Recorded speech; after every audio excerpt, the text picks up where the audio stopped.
talking about current law. Presently, in order to have a measure put on the ballot, be it a referendum or an initiative,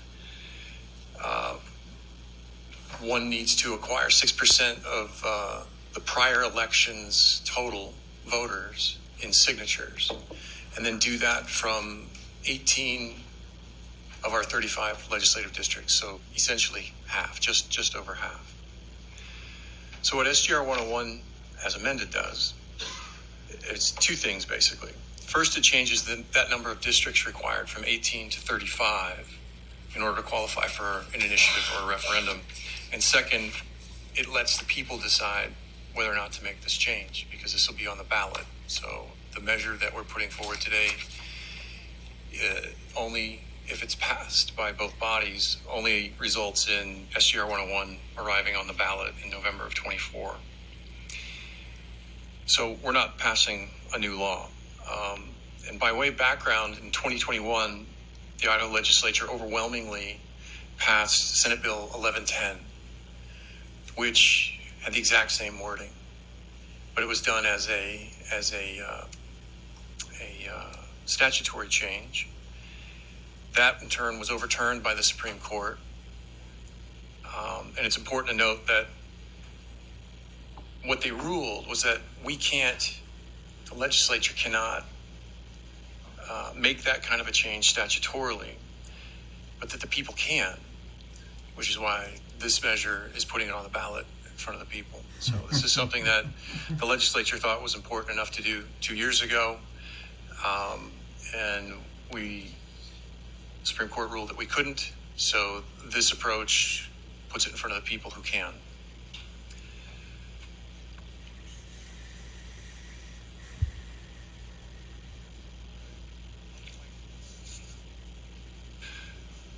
So one of the things that we're trying to accomplish here is we've got a practice of venue shopping, because we only require 18 districts for signatures to be gathered. So large money special interest groups are able to focus on a fraction of the state while ignoring the rest of it. As part of the signature gathering process, they frequently, commonly I would say, hire people to gather those signatures. I know there are volunteers that also do it for no money, but these are big money groups that go out and essentially buy their way onto the ballot and then spend oftentimes millions of dollars advertising to the public and try and convince them that the question is something that they should like.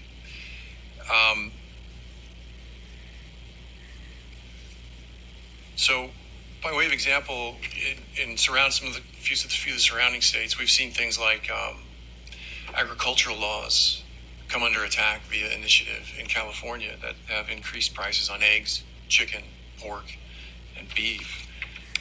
We've seen gun rights restricted in Oregon via the initiative process, and Washington has an initiative in the process right now that also does the same thing. So this measure requires a minimum number of signatures. It's still the same number of total signatures, 6% from the prior election. But rather than coming from just essentially half of the legislative districts, it just requires that they come from all 35, which are equally populated as closely as the redistricting board could do. And so that would ensure that everyone in the state is included in that process.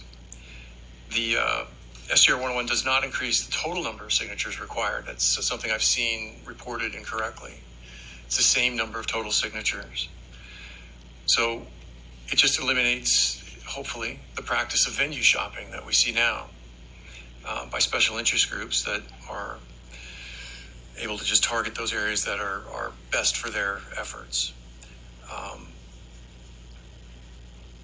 Nearly every Republican in the House and the Senate voted for this in 2021. So for those of us that were here then, we all thought this was a good idea. What we're doing today, hopefully, is moving toward putting that same question toward the people and letting them decide, see if they agree. And with that, I'll stand for questions. Thank you, Senator Okonowitz. Are there questions for Senator Okonowitz? Yes, there are. We're going to go with Andrus, Skog, and then Barbieri. Thank you, Mr. Chairman. Senator Okonowitz, I love the bill. I can't remember. Can you remind me how many counties currently need to have signatures to get something on the ballot? Senator Okonowitz. Mr. Chairman, Representative Andrus, it's districts. There is a commonly held belief that you can get the total number of signatures you need out of 4 counties, which I think is probably what you're angling at. There are enough districts in 4 counties out of the 44 to accomplish what people want when they're trying to gather signatures for certain measures. Representative Skog. Thank you, Mr. Chairman. Senator, I just want to make sure I understand correctly. The 6% requirement is not 6% from each district, correct? Senator Okonowitz. Mr. Chairman, Representative Skog, it is 6% from each district. So the current law is 6% of the total number of votes that happen statewide. And then you can get them from 18, you can do it in only 18 of those 35 legislative districts. So you can focus your efforts in areas that are sympathetic to your measure. Mathematically, it makes it possible to get just over half the signatures from a single legislative district. So the change would require that 6% to be spread out across the state. So each district would require 6%. Thank you for that clarification. Representative Barbieri, then Representative Gannon.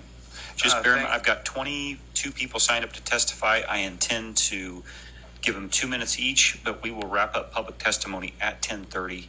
We'll vote on this today. So, thank you, Mr. Chairman. Question for the chairman. Yep. Did the Secretary of State sign up to testify today on this? No. Thank you.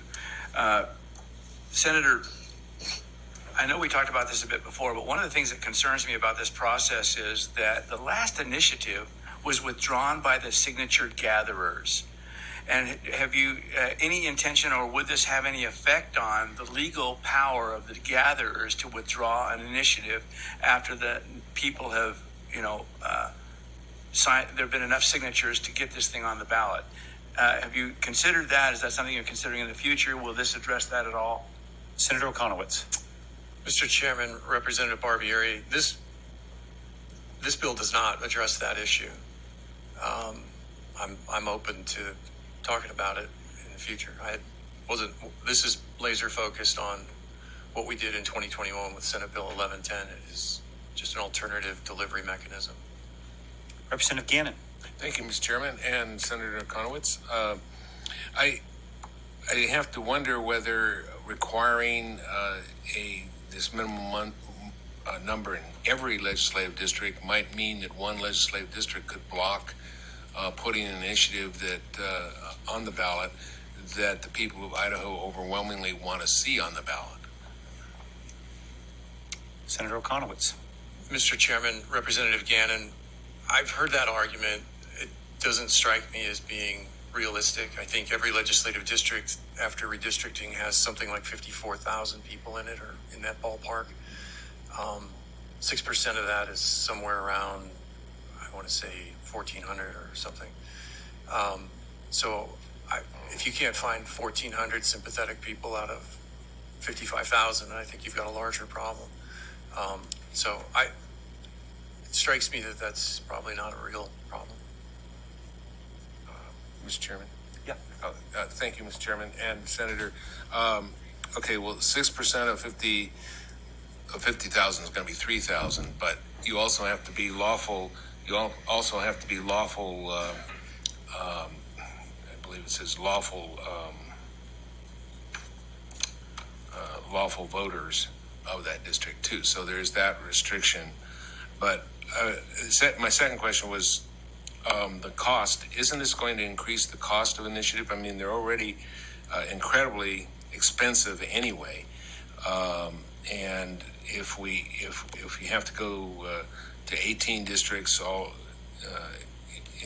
all 35 districts, you're increasing that cost and making it more difficult, but also I don't like the influence of money in politics.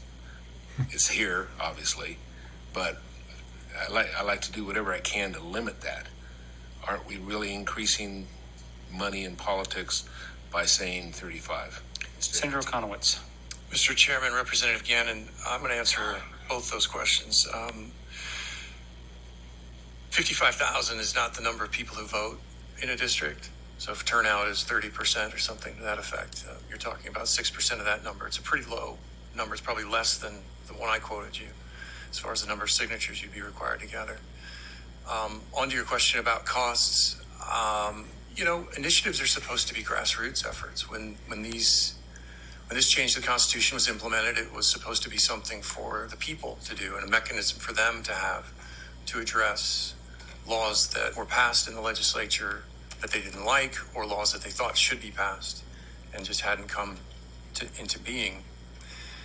And back in those days, I don't think the folks who made this change envisioned it to be essentially gamed, that system to be gamed by big money special interest groups, which now, yes, spend a lot of money to buy their way onto ballots and then spend even more money to advertise their position. And as you know as well as I do, there's often not too much truth in advertising when it comes to political issues. So to the extent that it raises expenses for special interest groups, I don't particularly care. If it has, I think, no impact on the people's ability to go out and organize on their own. The ability of folks today to organize and proceed with an initiative or referendum is far easier than it was when this was implemented in the early 1900s. You have the internet, you have social media, everyone can travel. They're not limited to horses and buggies. I have to think that even with this change, it's still easier. It will still be easier to get a measure for the people to get a measure on the ballot than it was in the early 1900s. Any further questions? Seeing none, thank you, Senator Okonowitz. First up, Matthew, we'll take you today. State your name, who you represent. We'll give you 2 minutes today for public testimony. Chairman, committee, I'm Matt Denning, and I represent myself. I'm a native Idahoan and a veteran for sanity and peace. And as Representative Gannon already mentioned, with the potential of one district being able to overturn a vast majority of the rest of the state, it's very viable, and that's not constitutional. To package this to make we the people have to fight for our rights to get an initiative on the ballot is, once again, this is repackaged. That's happened two other times. The first time that I'll read you something that I've written to some of the others that have been presenting this. It's not a bill, but this is going to be, and if you vote for this, it's a bill in the making. So I find myself once again, for the third time, appalled by the legislative body's attempt to take away we the people's voice with the initiative process. The first time this madness was passed, as I'm sure you're well aware. Thankfully, the governor vetoed it. I was in the initial public proceedings and gave my perspective against this, as did nearly every other being present, aside from paid lobbyists.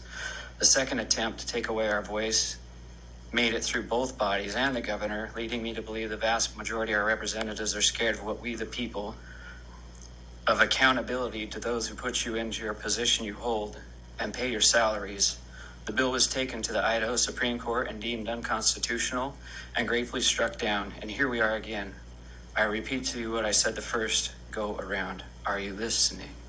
Are you listening to us that elected you to represent us to do the right thing? What are you so afraid of? Losing your power? Did you forget where your loyalties and integrity should lie? Nearly every human I know think our political system is defunct and corrupt. I have zero confidence in the whole. I hope you're not sold out, selling us out. Matthew, your time has expired. You'll need to wrap it up. Please vote no on SJR 101. Okay. Other questions? Representative Andrews has a question for you.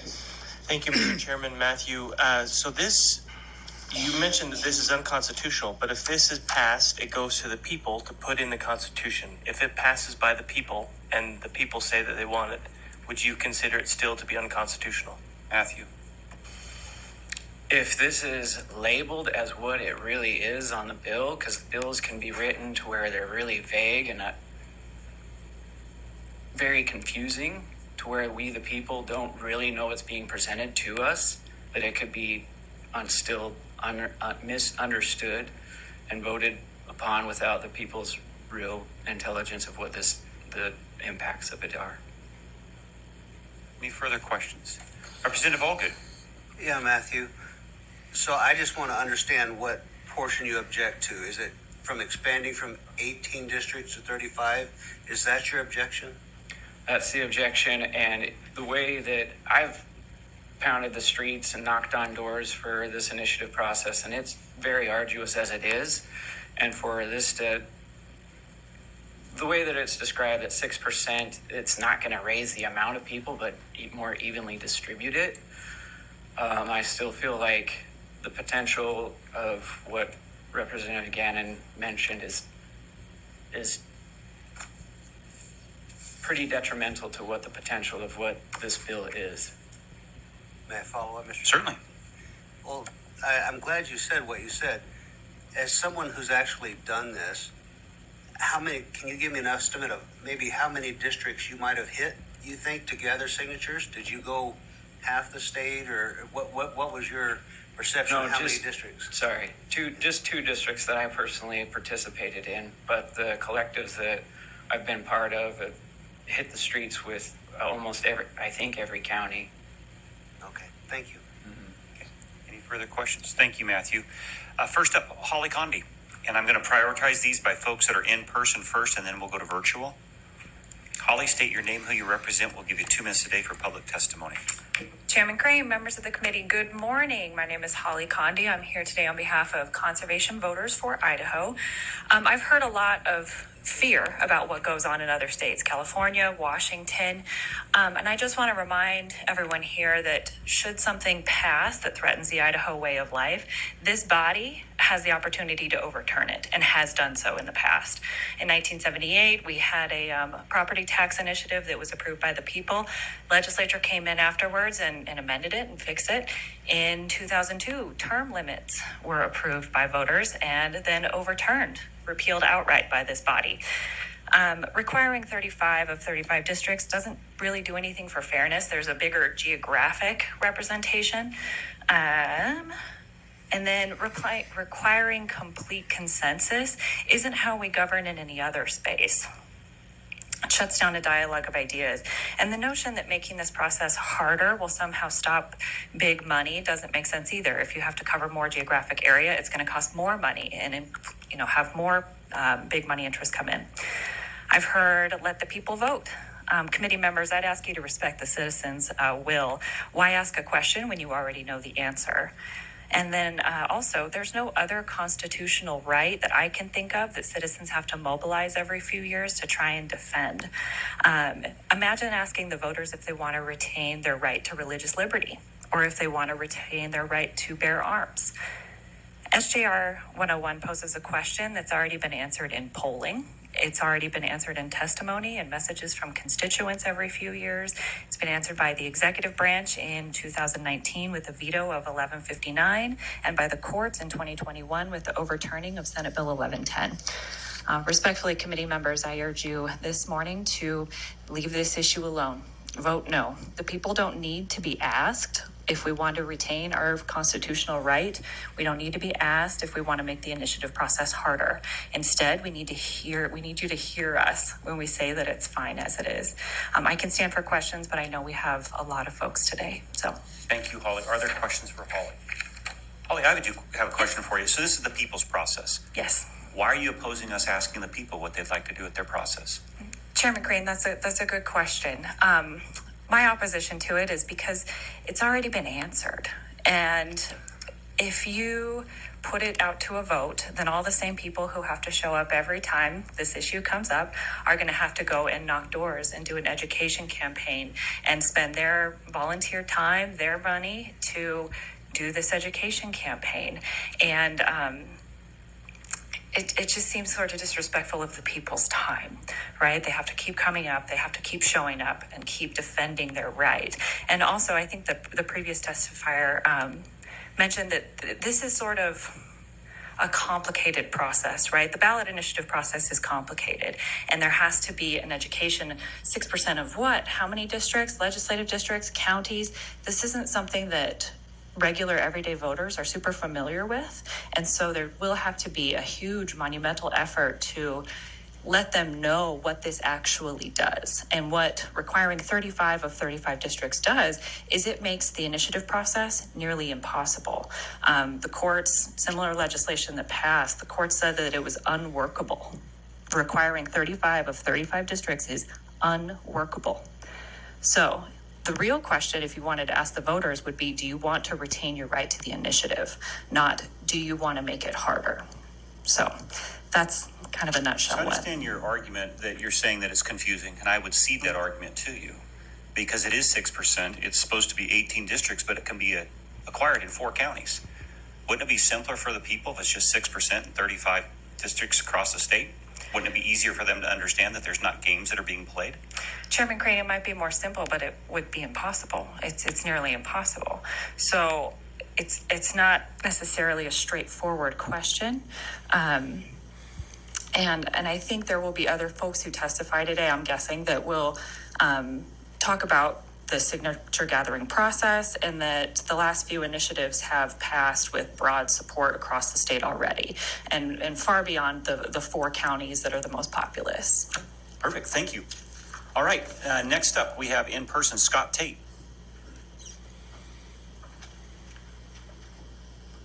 Scott, you can leave your mask on if you want to. It's up to you. Whatever you want in this committee, we allow that to take place. Just state your name, who you represent. You'll be given 2 minutes today for public testimony. No, that's fine. Thank you very much. I'm comfortable taking the mask off, Mr. Perfect. Chairman. Doggone, I just would join in everything Ms. Condi and Matthew said just before and the points raised by Representative Gannon. And contrary to the proponents' presentation about making this somehow more fair because these grassroots people can't game the system by going out and securing 6% of the voters in 4 counties or whatever the number of counties they need.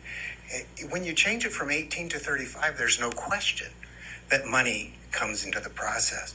Grassroots activists, such as the elephant in the room, Reclaim Idaho, who's been so successful lately, rely entirely on volunteers. It takes a lot of effort, as Matthew was saying, pounding on doors, which I've done too. It takes a lot of effort. And in order to pay for those people to go out and do it, that's where big money comes into this system. And that's exactly what I would hope you would want to prevent. It is a small rural state, and it is important for people to have their rights. And these rights were written in way back when the state was formed, and they have worked. There has not been multiple efforts which have abused the system. The system has worked. The only thing that this change would do is make it incredibly more difficult for people, not big corporations, not big lobbies, for people to use this process. So thank you very much. Thank you, Mr. Tate. Are there questions for Mr. Tate?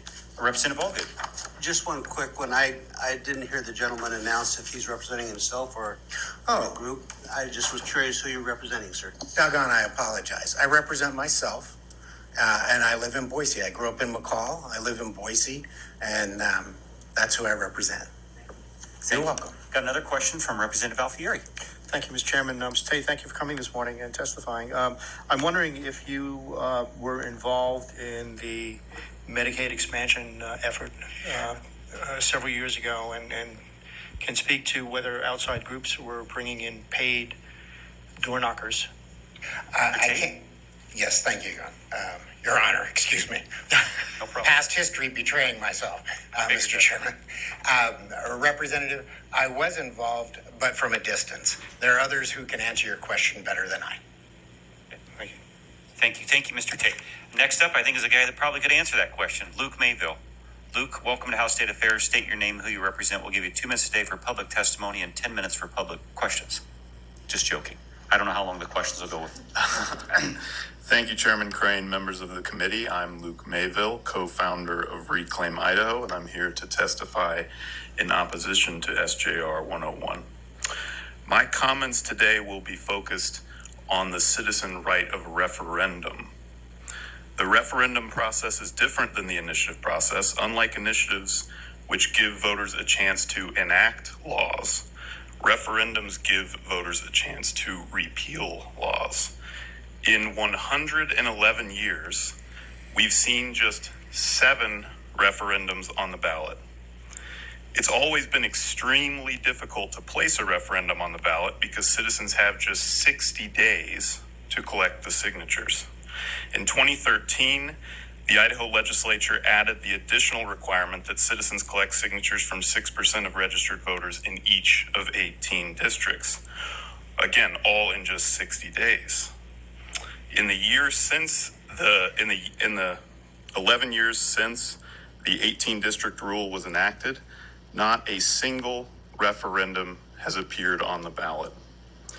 SJR 101 would force citizens to organize signature drives in 35 different districts and to complete all 35 of those signature drives in just 60 days.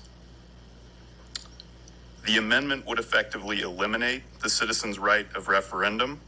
And considering this, every member of the Idaho House of Representatives faces a simple question. Should we eliminate the citizen right of referendum, or should we leave it alone?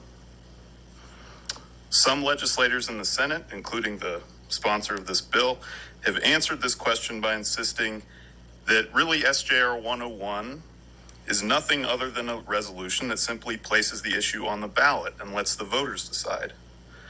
That, representatives, is not an acceptable answer, because you would never consider putting freedom of speech on the ballot. You would never consider putting the freedom of religion on the ballot. And just to wrap up this point, wrap it up. Yep. you would never consider that, and you'd be right not to consider it, because it is wrong to ask the voters of Idaho to give up their own rights. Thank you. Are there questions for Mr. Mayville? I'm surprised there's not, but, you got a question? Yes, Mr. Chairman, if I may. So the 60-day requirement is statutory, as I understand it, because I'm not reading it here in the Constitution. So have you considered changing that 60-day requirement to 90 or something that will be more palatable? Mr. Mayville. Chairman, Representative, just to clarify the question, have I considered it with the powers that I have at my disposal? Is that what you're asking? If I may, Mr. Chairman. Let's maintain decorum in here. Go ahead. I'm thinking about the organization that you represent. Okay, Mr. Chairman, Representative, so I take that you are suggesting that we would place an initiative on the ballot that would then change the rules for the referendum process. Is that correct? Go ahead. Try to get Thank you, Mr. Chairman. I'll try again. You don't need to do an initiative to change the statutory requirement. The question is, would you has your organization considered changing the law to stretch out the amount of time that would be available to gather the signatures? Mr. Mayville. Mr. Chairman, Representative, so I understand that what you mean is, would we lobby the legislature to change the statute? We generally have not had much success, and I understand the irony of my saying this as I stand before you, but we have not had much success in lobbying the legislature to change much of anything. I don't believe it would be worth our energy to ask the legislature to expand the right of referendum, to protect the right of referendum, especially considering that we've had to fight tooth and nail, including filing a lawsuit in 2021 to ask the Idaho Supreme Court to defend our own rights. And fortunately for us, the Idaho Supreme Court did rule unanimously that this very same restriction that is being proposed now was not only unconstitutional, which has been pointed out today, but that also violated the fundamental rights of the people of Idaho. We have had success appealing to the courts. We have not had success in appealing to the legislature, certainly not to expand citizen rights. We hope that we can have some success appealing to at least 1/3 of the Idaho House of Representatives. Just a few of you, hopefully, will at least just leave this citizen right alone. Representative Gannon. Thank you, Mr. Chairman, and Mr. Mayville. And first, I would just make the comment that if the committee would like me to bring a bill to expand it to 90 days, I'd be delighted, and I'll talk to Representative Barbieri about that. I don't think the question is whether you should bring the bill or not. You always have that right as to whether this organization would then support a change. If you're going to change the length of that process, would they then support a change to their process? I think that's the point he was trying to make. Okay. Well, I'd be happy to talk to Representative Barbieri about that. Certainly. See what we come up with, because I do think 60 days is pretty short. But my question for Mr. Mayville is, can an initiative affect a constitutional right? It was mentioned earlier about gun rights. Can you change a constitutional right that protects gun rights through the initiative process? Mr. Mayville. Chairman, Representative, it is highly likely that the moment an initiative passed that infringed on any constitutional right, it would be sued in court and be struck down. In fact, our Medicaid expansion initiative, we strongly believe, did not violate any kind of right, but even that initiative was immediately challenged in the Idaho Supreme Court. Of course, the case was dismissed quickly, fortunately, but the initiative process is merely a tool to make a statutory change. The court can strike down any initiative in the same way that it can strike down any law enacted by the legislature that's deemed unconstitutional. And as was pointed out earlier in testimony, an initiative merely creates a law that's on equal footing with any other law enacted by the legislature. So the legislature, unlike in many other states, by the way, the Idaho legislature has the power to repeal any initiative.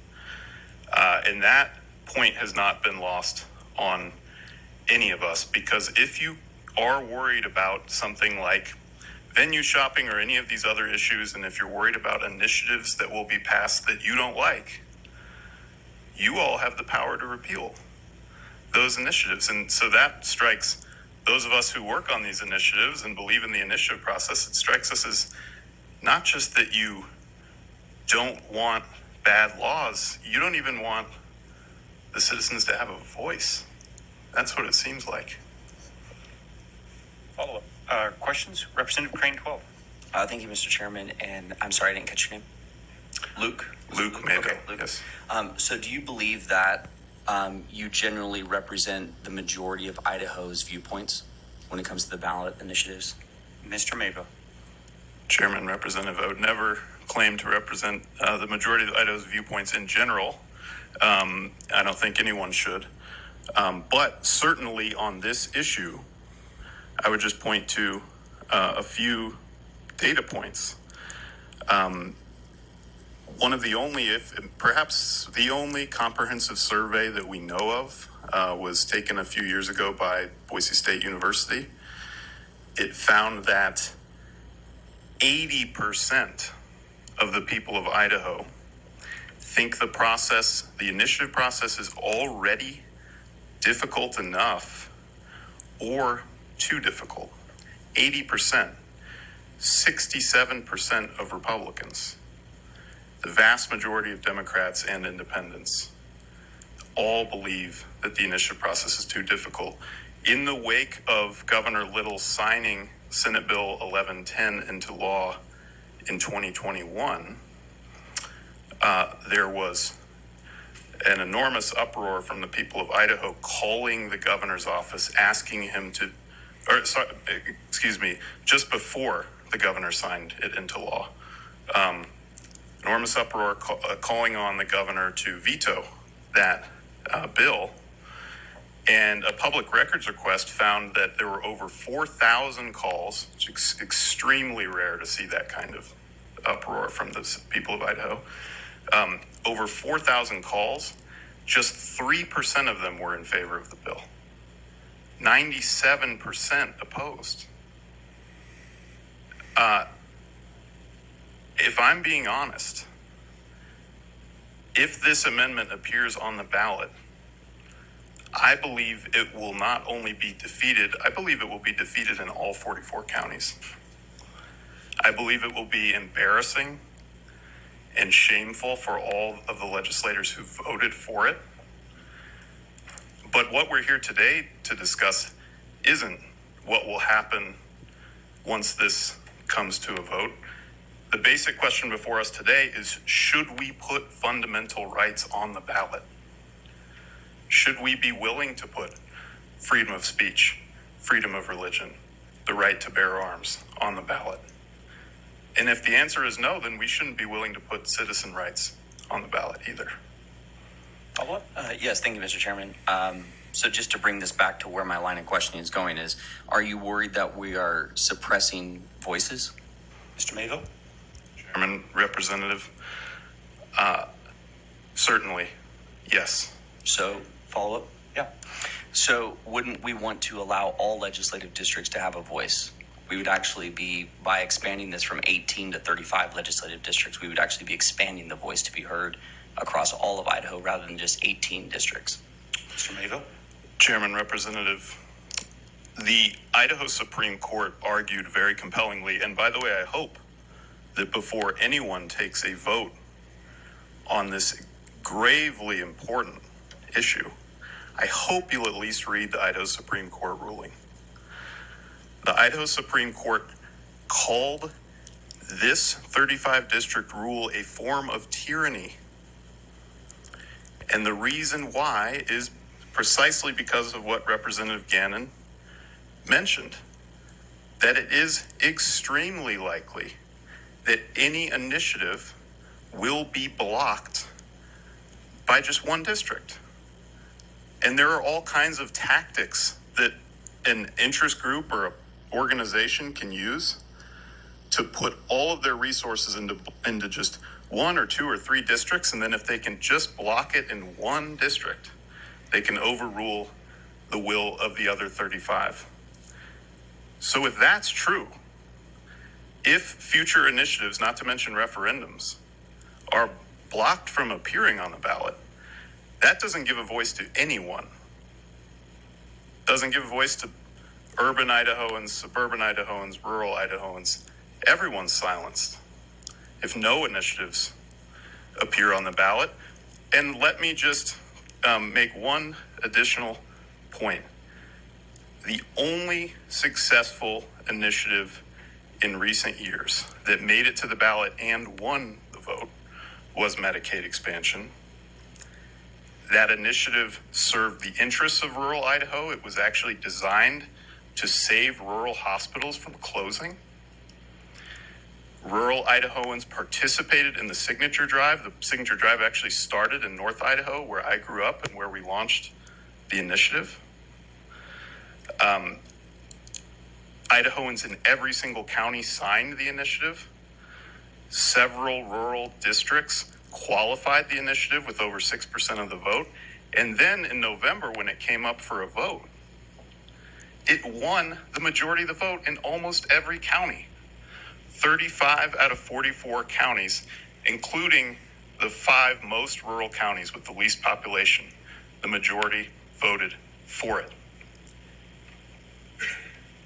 The initiative process originated in 1912 as a tool, as a constitutional power for rural Idahoans.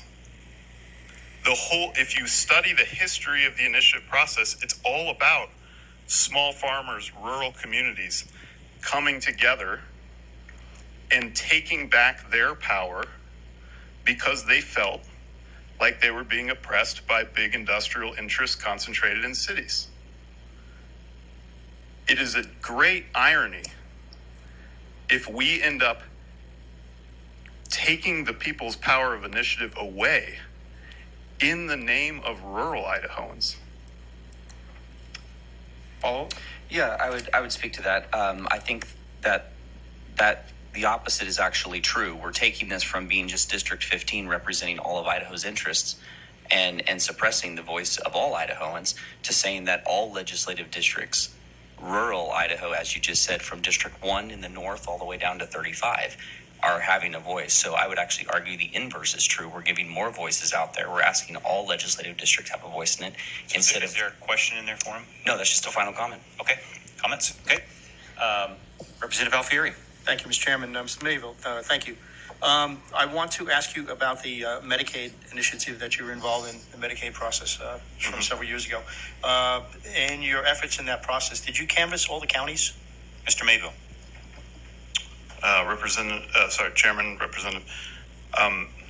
Did we canvass all the counties? We did receive signatures from every single county, and if you're asking me personally, it's funny that you ask. I do believe that I personally knocked doors in 43 of 44 counties, so I missed one.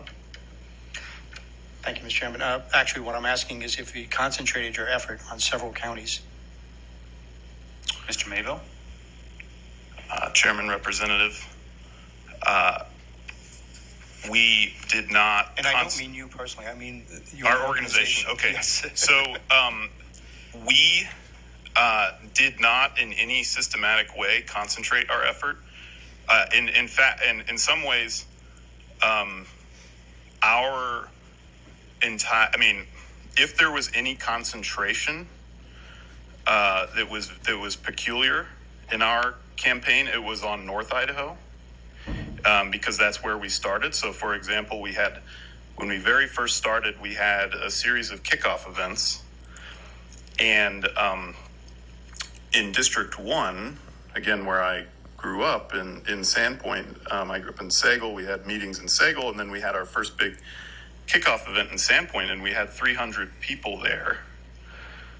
We came down, we eventually made our way down across the state, including in Boise, but it's important to point out when we first started, we knew no one in Boise, and we only had, there are people in the room who were there, but I think we only had about 20 people at our event in Boise. So in a very peculiar way, our initiative was concentrated in North Idaho. On the initiative that you were successful with, how many legislative districts were you able to gather 6% of the signatures in? Was it 19? Was it 18? Was it 25? Mr. Chairman, I believe that for both of our successful signature drives, first with Medicaid expansion, then later with the Quality Education Act last year, it was either 20 or 21 for both of those. Okay. And I urge you all to read not just the Idaho Supreme Court ruling, which is just an incredibly important document if you're putting together an opinion on this issue, but also all of the declarations that were attached to that ruling. And we did our best, those of us who were involved in these signature drives, we did our best to highlight the way that it's not a matter, the success of your signature drive isn't simply a matter of going to the places where people are sympathetic. It's a matter of doing really hard work to build organizations of volunteers. Sure.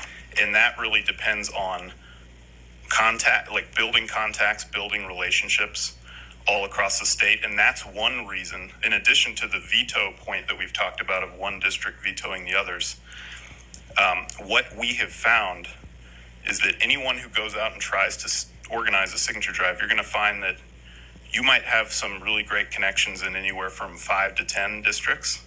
Once you get beyond that, you just have to start from scratch, and it's really hard work. I mean, think about it. Do any of you have really deep relationships and community ties in more than 5 or 10 parts of Idaho? We So understand. that's We a share very the difficult frustration process. because in our process, one individual can veto with the governor. So we have the same. My question is, I understand your concern about the 60 days that Representative Barbieri. I understand that's a short time. So I'm sympathetic to that. But would your organization be in favor if we lengthened the time that you had to gather the signatures, increasing the amount of districts? Because that's where my concern is. I would like more representation across the state. So if we increased it to 35 districts, could we increase the time it allowed you to gather signatures, or would that be a workable solution for both sides on this issue? Chairman, in my testimony today, I have emphasized the very tight restrictions on the referendum process and the 60-day timeline, mainly because that fact has mostly been overlooked in the discussion so far and hasn't received much discussion. By far, the biggest issue here is the oppressiveness of the 35 district rule. It would not strike us as anything close to a workable compromise to retain the 35 district rule and somehow just extend the timeline. Okay, perfect. Thank you. Any further questions? Seeing that I should have only carved out 10 minutes because it went longer than 10 for questions, but thank you. You did a great job. Thank you all so much. Next up, Elizabeth Noonan.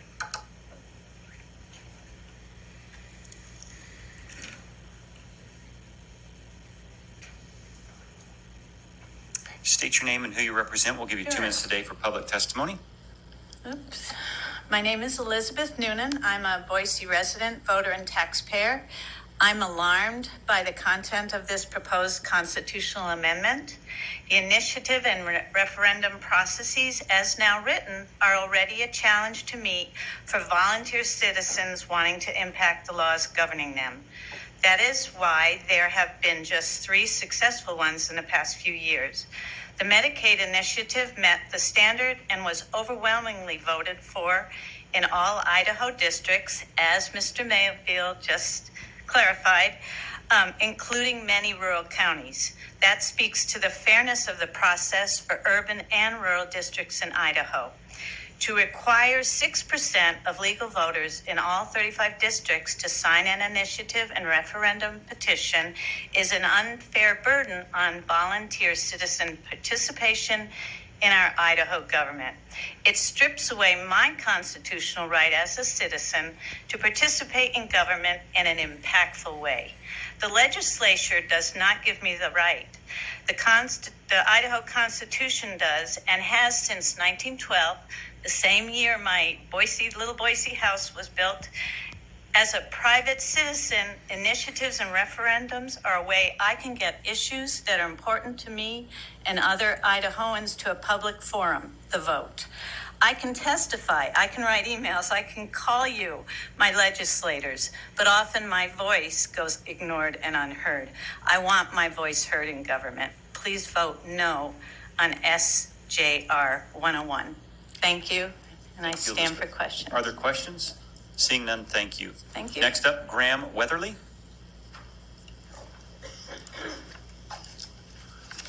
Good morning. Morning. My name is Graham Weatherly. I appreciate the opportunity to address you all. Many of you may know me as a cardiologist who's practiced in Boise since 1988 when I got out of the Navy and moved here. I closed my practice in 2017 and became a traveling physician, and for the next 4 years worked in Lewiston. That included the first year of the pandemic. I cannot overstate the importance for the people to have had adequate health insurance, through Medicaid particularly, which allowed them to acquire the medical services, which were absolutely life-saving.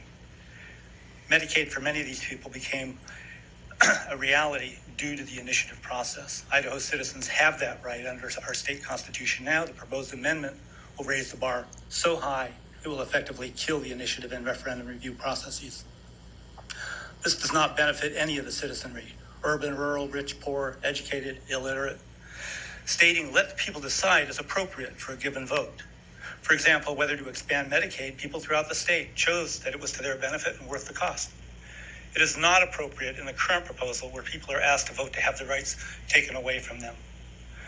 As you're aware, the current initiative process is already a daunting challenge, resulting in very few initiatives making it onto the ballot.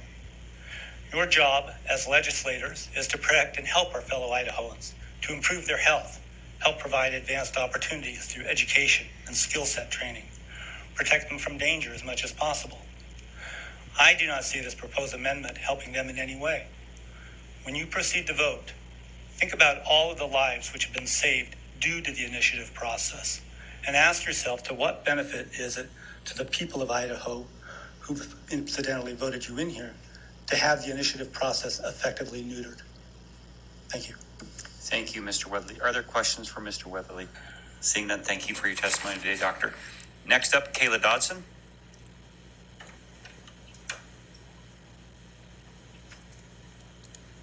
Welcome to House State Affairs, Kayla.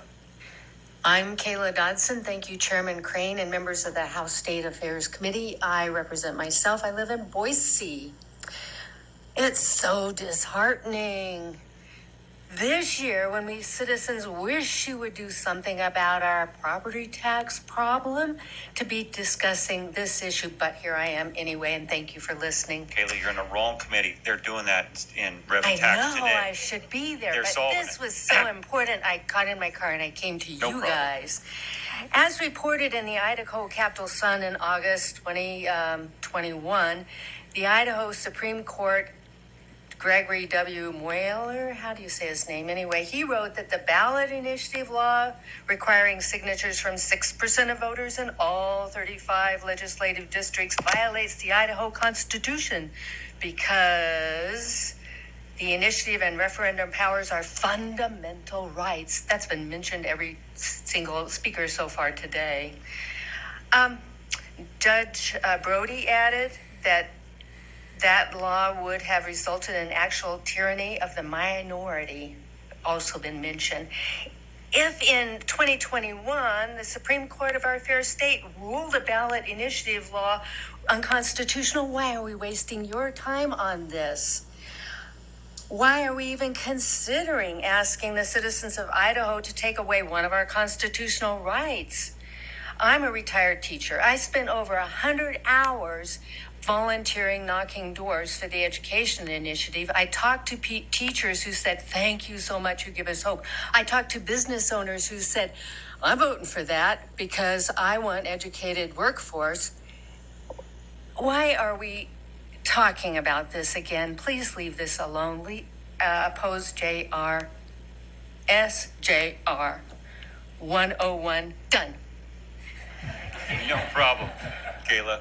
You have some extra time because I interrupted you in the middle No, of your testimony. I'm staying here for questions. All right. Bring them Are on. there questions for Kayla? Always enjoy it when you come and present. So thank you, Kayla. Thank you. You wake us up and make it fun. Thank you. Yvonne Sandemar, excuse me.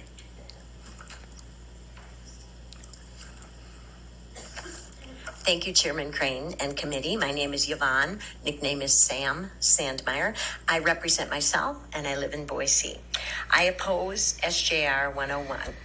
I volunteer for Reclaim Idaho. We have knocked tens of thousands of doors all over the state. Recently, I met with and listened to concerned citizens in Shelley, Blackfoot, Gooding, Burley, and American Falls just in the last few weeks. The citizens I talked to were concerned about their kids' education. They were concerned about their property taxes. Not one citizen said, you know, I'd really like to change our Constitution to make it virtually impossible for regular Idahoans to exercise our fundamental right to make law by ballot initiative or repeal law by referendum. Not one citizen said that. I would love to hear from the rural Idahoans who are probably sitting in the queue to testify remotely, so I'm going to stop there. But I urge you all to vote no on this attack on our fundamental rights. I stand for questions. Thank you, Yvonne. Are there questions? Seeing none, thank you for your testimony today. Up next, Tracy Olson. Followed by Tracy will be Bonnie Schuster. Good morning, Chair, Committee. I appreciate the opportunity to talk. I'm going to be brief. I support everybody who has spoken previously against this bill.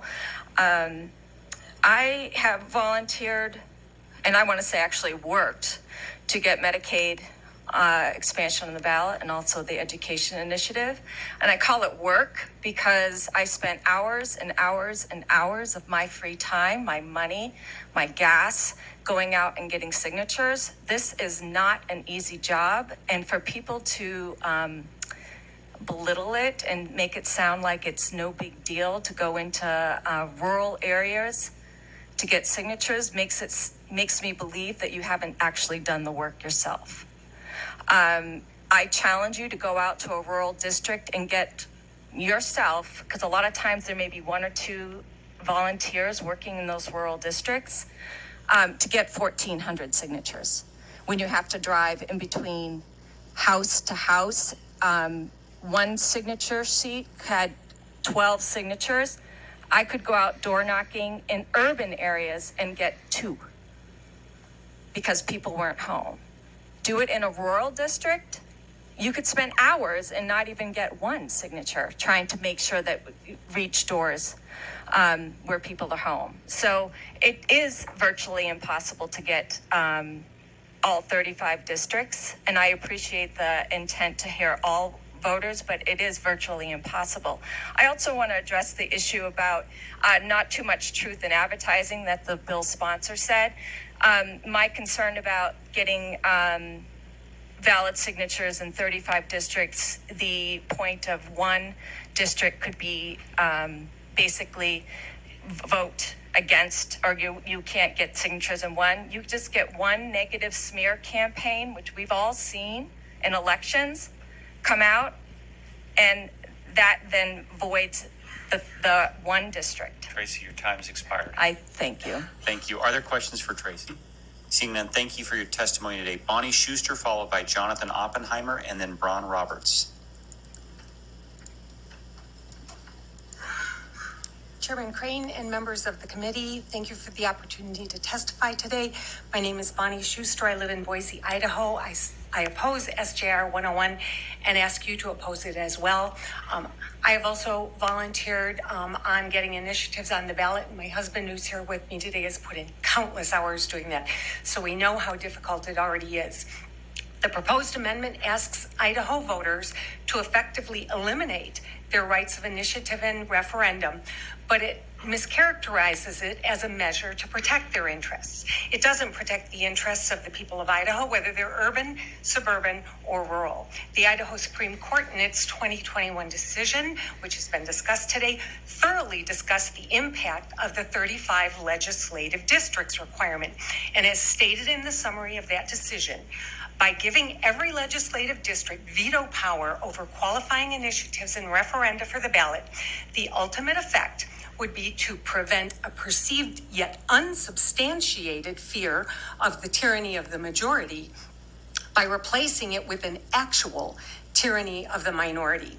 The statement of purpose for SJR 101 says it will eliminate the practice of venue shopping. It actually does just the opposite.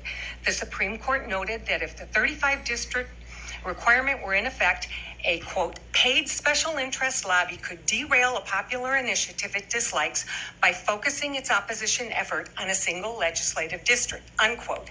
That indeed is a real threat of venue shopping, and it would be creative by passage of this amendment. There is no reason to put this on the ballot except to try to fool Idaho voters into giving away their rights and concentrating more power in your hands. I think you have plenty already. Thank you. Thank you, Bonnie. Are there questions for Bonnie? Jonathan, you all right? Okay. Doing okay. All right. You're going to fill it out in the morning. I promise. It's coffee. It's coffee in there. Just excited to testify, Mr. Chairman. Absolutely. I can understand that. For the record, if I may, my name is Jonathan Oppenheimer. I serve as the External Relations Director with the Idaho Conservation League. It's a pleasure to be before you. I represent our 25,000 members and advocates across the state who care deeply about protecting our land, water, wildlife, and air. And they also care deeply about protecting the citizens' right to constitutional initiative and referenda. And part of the reason is because, as the Idaho Constitution states in Article 1, Section 2, that all political power is inherent in the people. I think one of the really important things to consider in light of the referenda and initiative process is that it provides a pressure release valve for the legislature. That when there are times that the legislature is either unwilling or unable to act on a topic, it allows citizens to relieve some of that pressure. We saw that with a number of issues and historic in recent years, in particular the Medicaid expansion. But historically, we've seen that in 49 years ago with the Sunshine Act.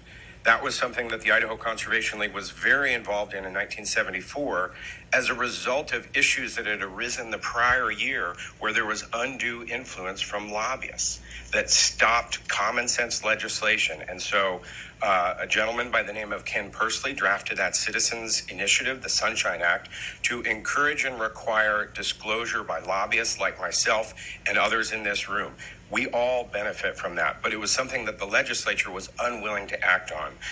Just seeing my time tick away here, I had a number of other points, but it's already an onerous process. It's very difficult to get on the ballot, but this resolution will make it impossible, undermining Article 3, Section 1. And if I could, just in closing, I wanted to address one of the questions that Representative Andrus raised, that if this was going to be a constitutional amendment and if it was adopted by the people, then doesn't that make it inherently constitutional?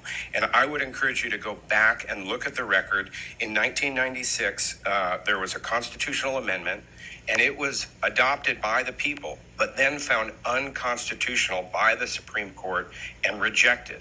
Part of the reason that was rejected, and I'm not a lawyer, but I'm happy to discuss some of this and dig up some of the details on it, but part of the reason why that was rejected was because it fundamentally undermined the constitutional intent and that the explanation on the ballot was insufficient. So just a word of warning, and I don't want to give you any tips to get this passed, but ultimately, as that ballot statement is prepared, if it is not spot on accurate about what the impact of this is going to be, there is precedent in the Idaho Supreme Court to overturn a approved constitutional amendment. With that, happy to stand for any questions and encourage you to hold this in committee. Thank you, Jonathan. I saw Senator Okonowitz taking copious notes on that back there. I'd be happy to speak with him on that topic. Okay, any questions? Seeing none, thank you for your testimony today. If I could just very quickly, I would encourage, if there was any ability, to extend this hearing to ensure that you do hear from the rural voices who were unable to make it today. Obviously, we've got weather. I've got them on here. I understand that, but just recognizing your time is so short, given the statements of the commitments to hearing rural voices, I would strongly encourage, as we saw a couple years ago in the Senate, to extend the hearing to ensure that you hear those voices. I've already made the decision. I said that up front. Thank you. We're going to hear this by 10:30. So, Ron Roberts, you're up next, and that's all I have in person to testify today that's signed up. Chairman Crane and committee members, my name is Ron Roberts. I've lived in Boise, Idaho for over half my life, over 40 years. I truly appreciate having the opportunity to stand in front of all of you today, being allowed 2 minutes of your time, not being silenced. Ironically, I am speaking on SJR 101, which, if passed, will silence the voters of Idaho. If SJR 101 passes, this would be an attack on the initiative and referendum process, which is one important avenue for the voices of the voters of Idaho. Idaho has one of the most difficult requirements for getting an initiative on the ballot. Why is it necessary to substantially increase the hurdles to the initiative and referendum process? Is it to silence the voters of Idaho? Very few initiatives have made it to the ballot in recent years. I am not willing to give away my right of the initiative and referendum process as it stands now in our Constitution, which is currently protected in the Constitution. Just like I would not give away my right to freedom of expression, freedom of religion, or freedom to bear arms. Please protect the voices of Idaho voters by defeating SJR 101. Thank you for listening to my voice this morning. Thank you, Braun. Are there questions for Braun? Seeing none, we're going to move to virtual testimony now. And Jonathan, we are going to get rural Idaho pulled in here. Salmon, Idaho, we have Jody Brostrom. Jody, state your name and who you represent. We'll give you 2 minutes today. We're then going to go from Salmon, Idaho. We'll move down to Twin Falls and hear from Kathy Cleese. So Kathy, if you want to get ready. Good morning, Chairman Crane, committee members of the committee. I am Jody Brostrom. I live in Salmon, and I represent myself. I am against SJR 101. I volunteered to collect signatures for the Quality Education Act, and I can assure you that rural areas are not underrepresented.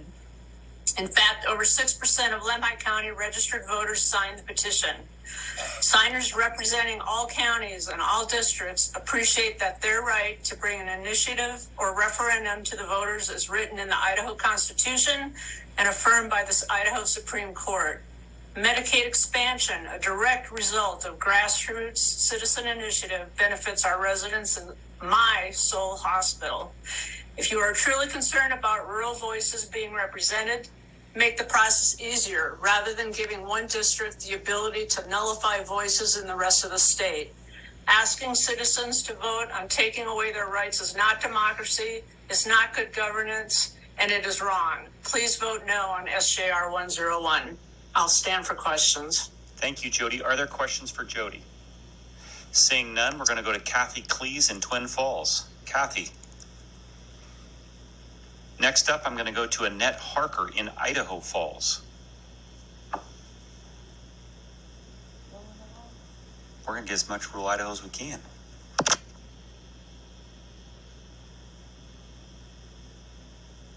Good morning, everyone.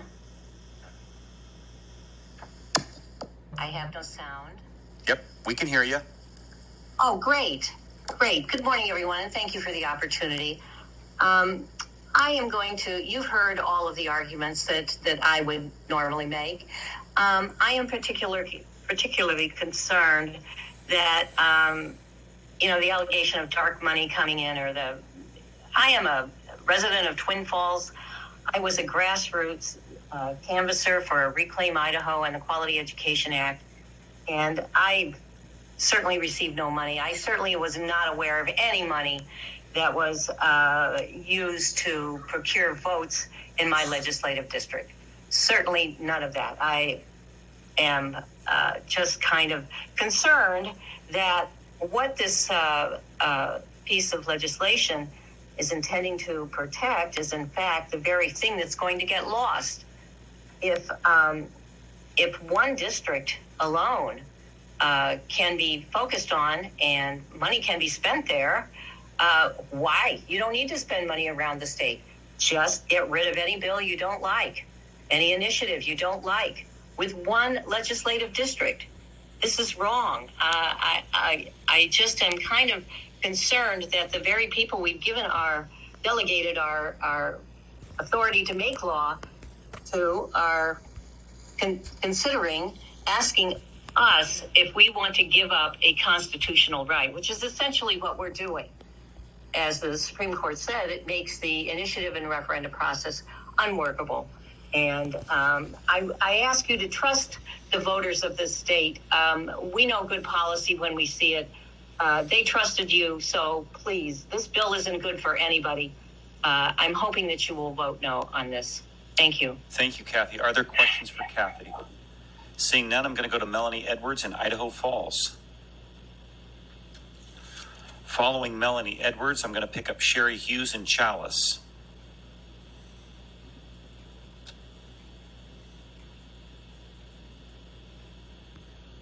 Voter in rural Vonville County, and I was a volunteer with Reclaim Idaho on both the Medicaid expansion and the education initiatives.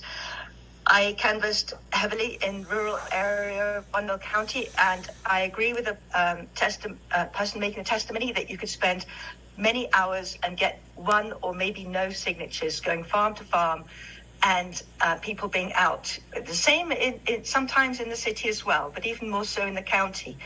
Nevertheless, we worked so hard. We managed to qualify our donut around Idaho Falls for Medicaid expansion. It was incredibly hard. I'm a 30-year health professional.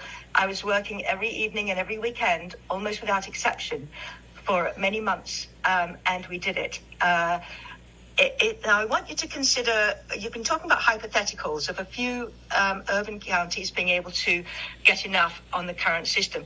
Consider this hypothetical. We did it partly, and actually this was a big part of it, to save the rural hospitals in Idaho. And in my view, if you had a rural issue that was really important, just like that, to rural voters, if they couldn't mobilize a grassroots effort to campaign in all the urban counties, they would not be able to get their rural voice heard. Speaking as somebody in a rural area, we rely on people statewide, we're all Idahoans, to be considerate of each other. And that's what we did. We had urban and rural coming together. It's important to recognize that a rural issue should not rely on those rural people having to get the funds to go out door to door across every single district in the state to get 6% in every district. It would be impossible for a rural issue to do that. Please consider that hypothetical, because I think that's been left out. You're throwing out the baby with the bathwater. Please vote against this damaging proposal. Thank you. Thank you, Melanie. Are there questions for Melanie? Seeing none, we're going to grab Sherry Hughes. Following Sherry Hughes will be Karen Hansen from Viola.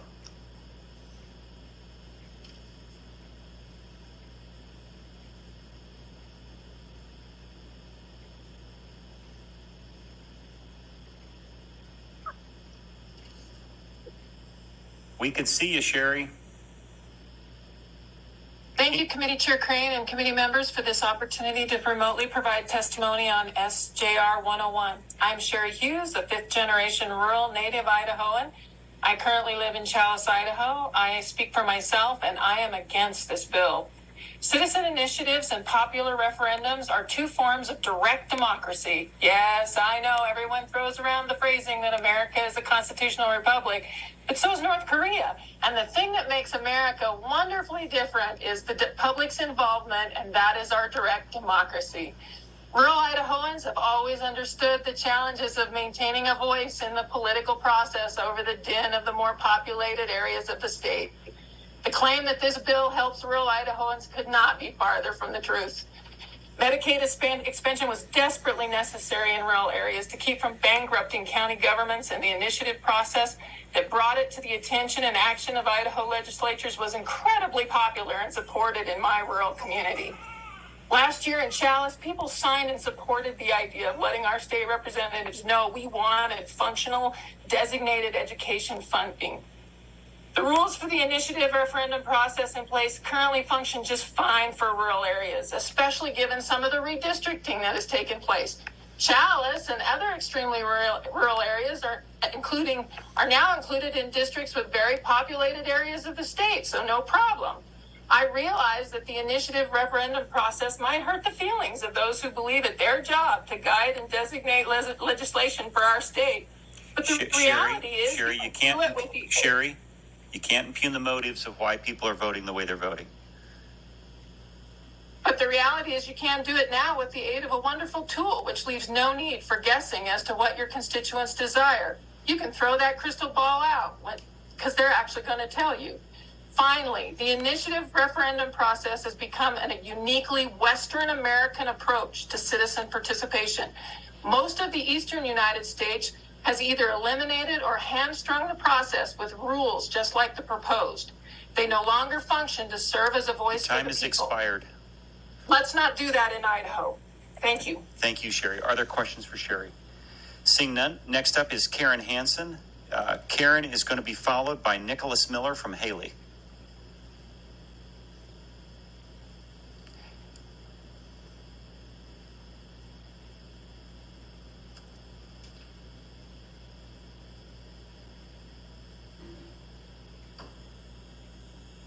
Hello, can you hear me? We can. Go ahead. Yeah, being a rural Idahoan, I have an unstable internet connection, so we'll give it a shot here. Hey, there was a meeting on broadband yesterday, so I can't promise help's on the way tomorrow. SJR 101 is the issue here, but in case something happens while I'm trying to talk. You got it. I am Karen Hansen from Viola, Idaho. I am testifying against SJR 101. The reason given for expanding the 6% requirement to every single district in the state as a way to give the rural districts more voice is very faulty logic at best.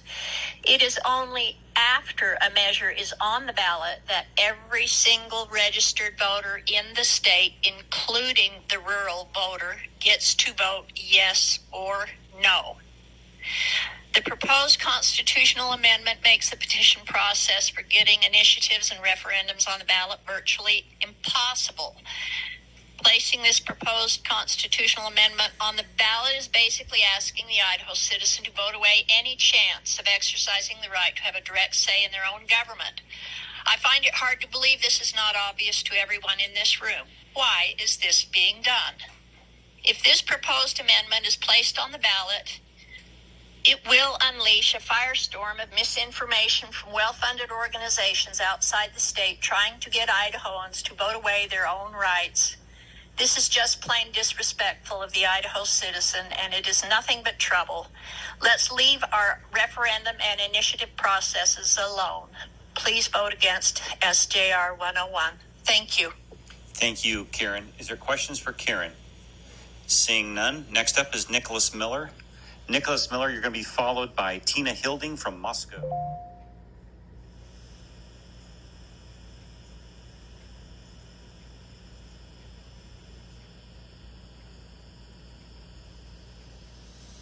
Nick, are you there?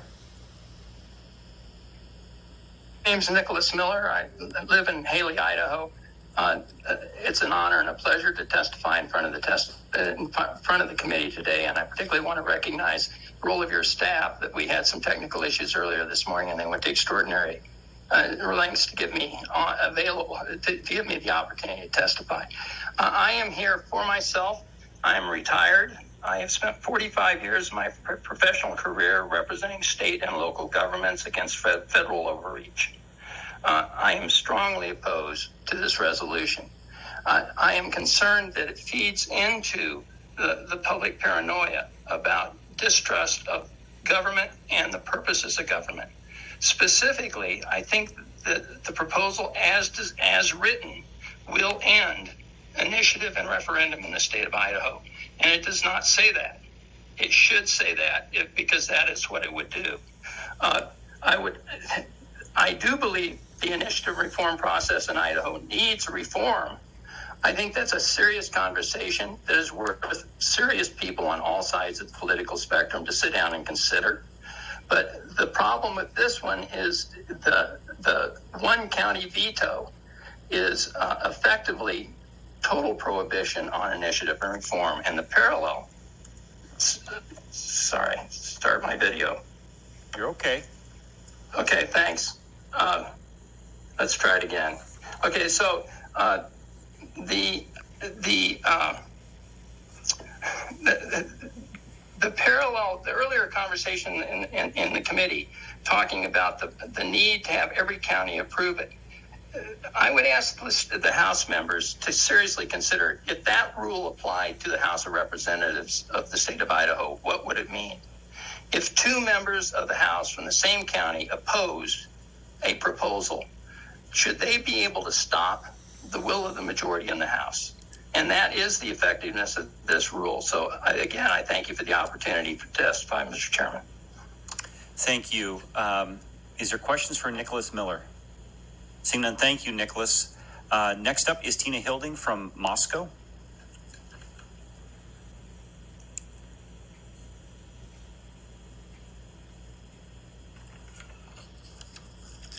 I'll let you chair this because there's a question. Thank you, Chairman Crane and members of the committee. My name is Tina Hilding and I'm from Moscow. I'd like to express my opposition to SJR 101. Initiatives and referendums are direct and true democracy in action here in Idaho.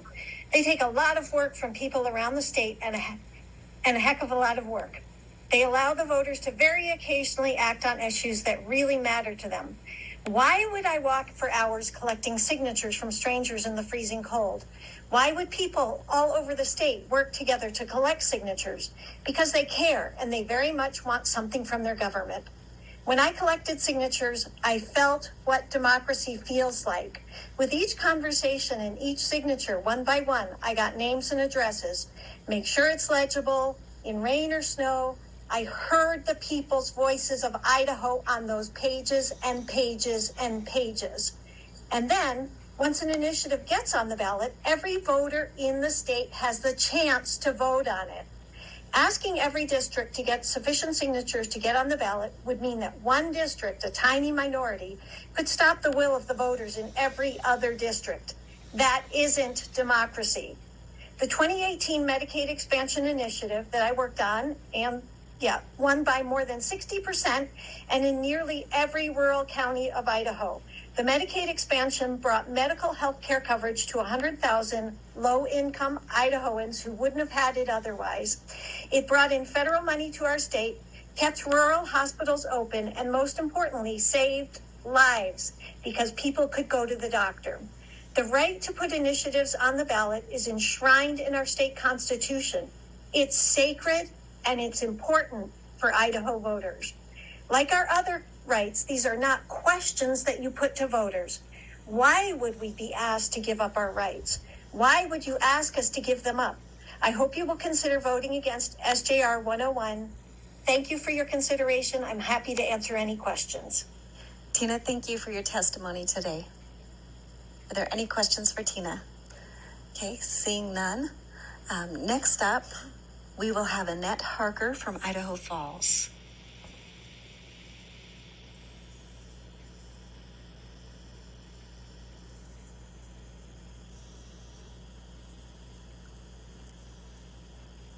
Annette, can you hear us yet?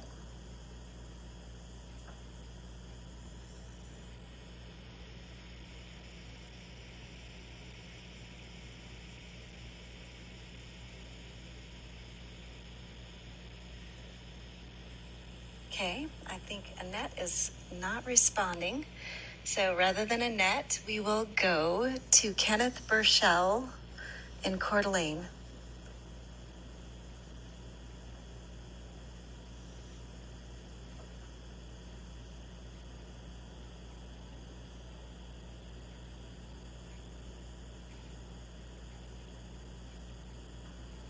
Kenneth, are you able to hear us? I can hear you. Can you hear me? We can. Welcome to House State Affairs. Please state your name for the record, and you have 2 minutes to share your testimony. Thank you. My name is Kenneth Burchell, of Coeur d'Alene, Idaho. I'm a longtime resident of the state, former president of the Board of Trustees of Coeur d'Alene and Hayden Lake School Districts, and past president of the Coeur d'Alene Downtown Business Association. The citizens of Idaho know that this is little more than a reaction from those upset that the voters wanted to go further on Medicaid than the legislature had the foresight to do. Nobody's fooled by this attempt to subvert one of our citizens' most important rights. And this is no way to be remembered in Idaho state history. Rural areas are not deprived of anything. Everyone gets to vote on these initiatives. This bill accomplishes only one thing, that makes it more difficult for the citizens of this state to bring a proposal to the vote of their citizens. Nothing is broke and nothing needs repair. Think 3 times before you shame yourselves, betray the ancestors who vouchsafed this right to us, and you wound the freedom and independence of your posterity. I ask you to vote against this bill, and I thank you for the opportunity to speak to you this morning. Yeah, Kenneth, thank you. Are there questions for Kenneth? Seeing none, we're going to go to Luis Brannon in Salmon, Idaho, followed by Heather Stout in Moscow.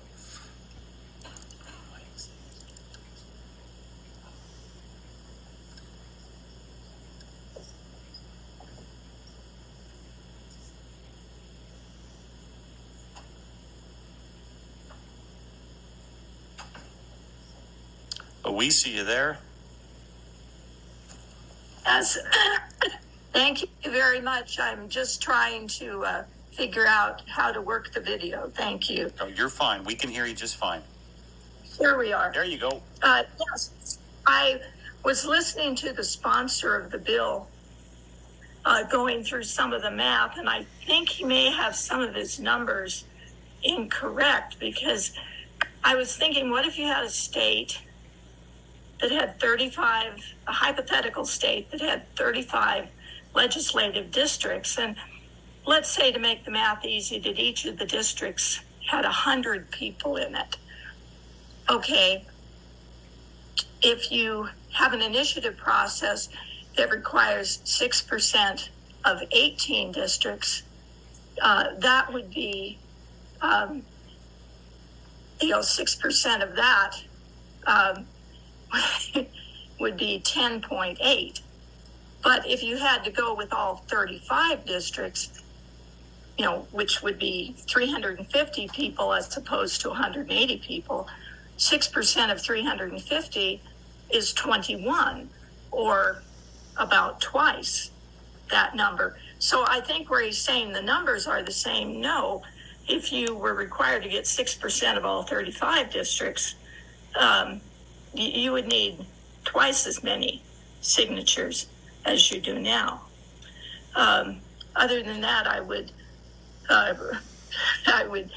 heartily second what Luke Mayville and most of the other presenters said. And also, whenever you have a system which would allow one district to shut down a process, there are all kinds of bad things that could happen. There could be heavy lobbying. Sure, Luis, your time has expired. Can you wrap it up? And I will stand for questions. Are there questions for Luis?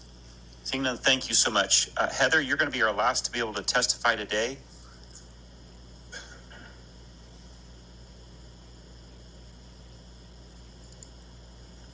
You there, Heather? I am. Okay, right. Thank you. Thank you, Chairman Crane and the committee. Good morning. My name is Heather Stout. And although my mailing address is Moscow, I actually live on a ranch just north of Genesee, Idaho, and I vote in Precinct 21. I'm here to urge you to vote no on SJR 101. As I live in a very small rural community, I can guarantee you that so far I have always had a voice in the initiative process, and I'm very grateful to have had the opportunity to be part of the current initiative process. Why would anyone seek to deny or impede our right to put forth initiatives by our fellow Idahoans? Restricting the initiative and referendum process takes our powers away from us.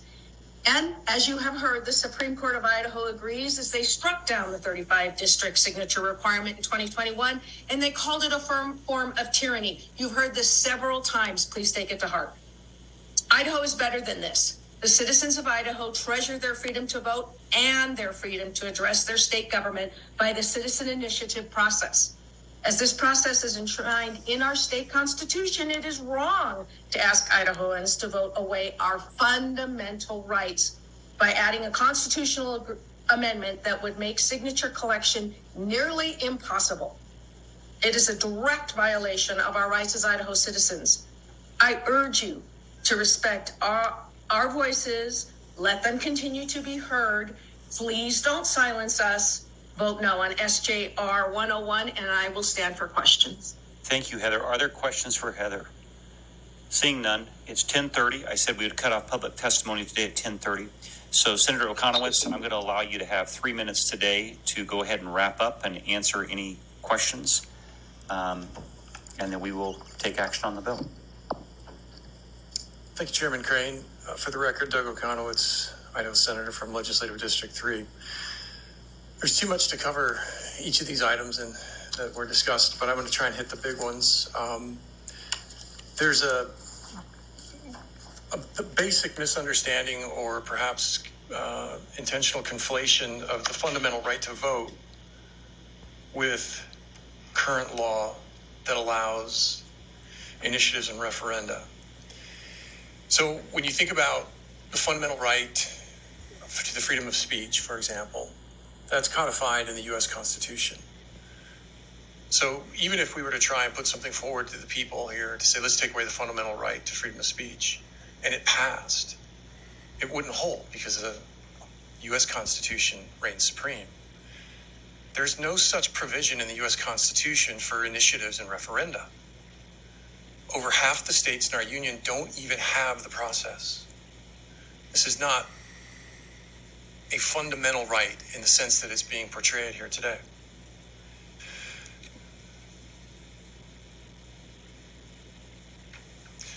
One of the other things that keeps coming up is the fact that the passage of this bill, if it were to be passed by the people, would make it impossible for an initiative or referenda to ever succeed. That is a perfect example of conjecture. We have no way of knowing that. I doubt that that's true. If it's a truly grassroots issue, grassroots campaign, I think you'll see equal access to the initiative and referenda outcomes. Also, I want to make a point that relative to the constitutionality of the measure, obviously how the language is written, if it were to go on the ballot, so on is matters, and that's separate. But the actual constitutionality of this resolution was reviewed by both the current Attorney General's office and the prior Attorney General's office. Both concur that it's likely to withstand legal challenge, absent us doing something wrong when it goes on the ballot or the Secretary of State doing something wrong.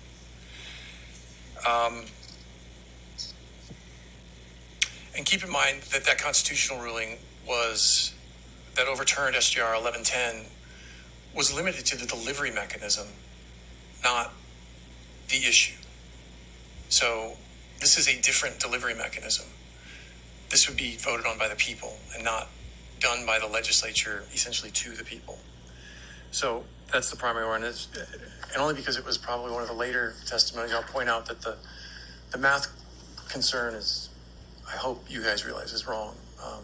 The 6% total has always been the total from the state. It's just currently you can get that 6% from 18 districts as opposed to all 35. So the total number is still the same. Thank you, Mr. Chairman. Thank you, Senator Okonowitz. Are there questions for Senator Okonowitz? Representative Holtzclaw. Thank you. I just want to make a motion, and the motion is just to hold SJR 101 as amended to the call of the chair.